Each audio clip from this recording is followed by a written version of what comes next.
Joe Budden calls and roasts Math Hoffa live on air for getting kicked out of his studio. The streets is saying that it's over. It's no more my expert opinion. Then there's you, but have gotten froggy in the past few years in terms of, just having over people that smelled oppie to me, asking them questions that I didn't love all the way.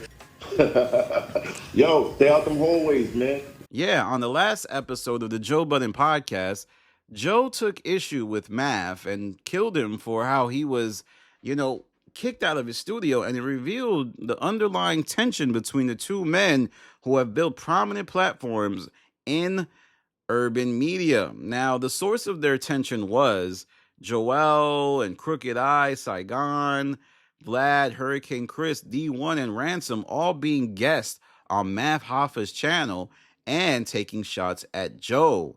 And Joe was just basically saying, hey, man, you have a propensity of interviewing people I have issues with, starting with Joel and Crooked Eye. Remember, they separated from Slaughterhouse, did the Fall of Slaughterhouse album, and that was a big deal because they were taking shots at Royce and Joe Budden.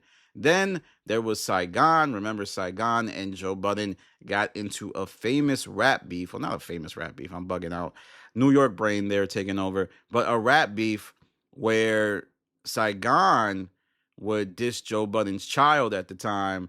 And in this interview he did with Math Hoffa, he would talk about how he made Joe Budden's son cry. And, that's actually family. And I think people felt as if that was crossing the line because, you don't play with family. Then he also had Vlad on the show. And I think Vlad issued some type of warning to Joe about how he has security. And if Joe really want to take it there, it's going to lead to some serious issues because his security shoots first and asks question later. So that was another one where something could have escalated into a serious thing because of that's kind of a threat by Vlad. But then again, Joe Budden at the time was talking about how he was gonna beat up Vlad and slap Vlad, and then they met in person and everything was fine. Then there was Hurricane Chris. This was a more benign interview that was done on Math Hoffa's platform, and he was just calling out Joe Budden. They really don't have any tension. It wasn't as serious as the Saigon, Vlad, and Joel and Crooked Eye interviews, but it was just another example. Just like D1, remember when D1 and Joe Budden were going back and forth? And then there was the Ransom interview on Math Hoffa's channel where I think they talked about if Joe snitched, which was broaching into crazy territory as well. So you can see Math has a history of just interviewing a lot of people that Joe has crossed paths with, but this isn't anything quite novel. Adam22 has done the same thing. Vlad has done the same thing. And I think Math is emulating those platforms.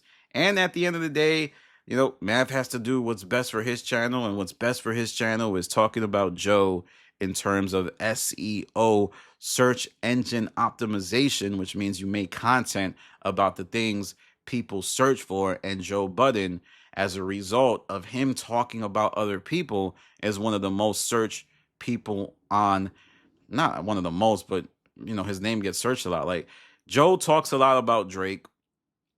Joe talks a lot about Hove.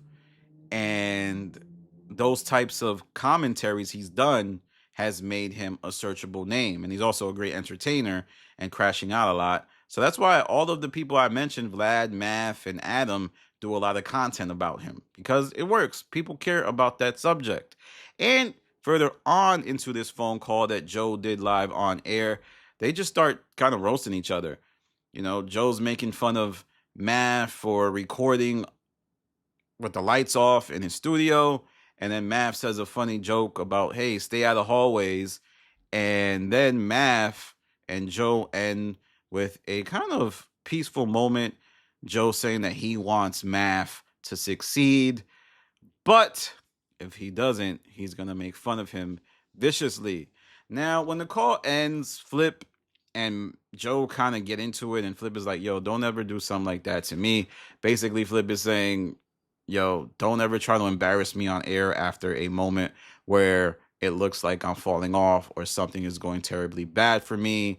It just goes to show you Flip does not like dissing anybody who's his friend, and he stays quiet throughout the whole phone call. And I wonder if Flip and Math had a conversation. Sometimes I even wonder about Flip and Math's dynamic. How friendly are they? Are they really that cool? You know, Flip had that history with Math where Math took Space and I think his current girl from the Flip the Network show. You know, that's one thing that happens a lot in New York City and a lot of places. Well, New York City is where a lot of content gets made. A lot of folks switch crews. So you see Space, he goes to Math after leaving Flip. Then he goes to Esso and Heineken and, starts another channel. Same thing with the West Coast, Adam 22. He's had people who's joined his channel and then they get together and leave him and they join together and then the cycle repeats. So it's just a lot of click hopping and content creation. And it's not really click hopping because, this isn't the streets. This is more like jobs. You should be able to leave from job to job. But it's just a cycle. And along the way, a lot of people develop hurt feelings. They feel as if they were used and mistreated because they put someone on.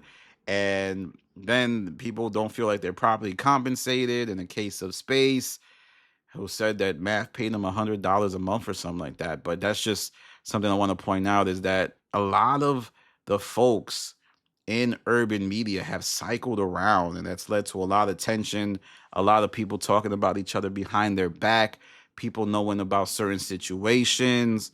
And I think that's what's at the core of Math and Joe, Flip and Math, and New York City content creation politics.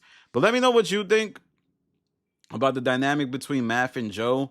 I know Maul said that Math and Joe aren't really close, even hinting that Joe thought Math was a cornball behind the scenes until Math blew up. Prior to Math having my expert opinion, I remember Joe joking about Math, but not in any serious way, just light-hearted ways. And then my expert opinion blows up, and it's one of the bigger platforms. Never got to the level of a Joe Budden podcast or $1 million worth of game, but it was on its way. It was appointment viewing for a little bit, but then the Esso and Heineken fallout happens, and it's been struggling ever since to get back to the prominence it once had. All right, y'all, that's my video on this kind of weird exchange that it was kind of, laughing hard, but a lot of hates between the grinning. I don't know how people do it. I know people say it's like a cultural thing, like, oh, people just relate like this. This is how people, have conversations. And I'm like, I don't know. There seems to be a lot of hate. As Beanie Siegel would say, your handshake ain't matching your smile. All right, y'all. Follow me on Instagram, The Stop TV. Follow me on Twitter, The Stop TV. This is Danny from The Stop. Peace.